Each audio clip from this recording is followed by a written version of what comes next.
মাটিতে ঢেলে নিলাম। আর এবার আমি মাটির প্লেটে ঢেলে নিলাম। মাটির জিনিস আমার অনেক পছন্দের জিনিস, আমি বেশিরভাগ টাইমে মাটির প্লেটে আমি আর আমার মেয়ে ভাত খাওয়ার চেষ্টা করি, এটা খুব ভালো লাগে আমাদের কাছে।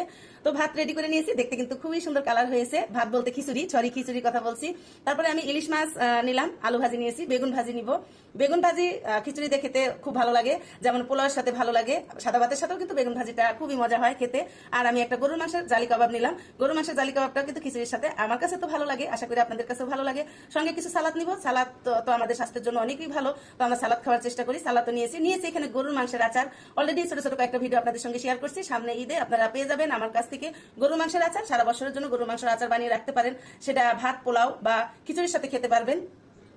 তো আমি এখানে 1 টেবিল চামচ ভর্তি করে গরুর মাংসের খিচুড়ি নিয়েছি, সরি গরুর মাংসের আচার নিয়েছি, গরুর মাংসের খিচুড়ি না আচার। আর এখানে নিয়েছি কাঁচা আমের আচার।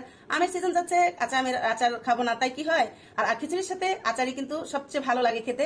তো এখানে আমি একটু কাঁচা আমের আচারও নিয়ে নিলাম, এই আচারটা অনেক ভালো লাগে।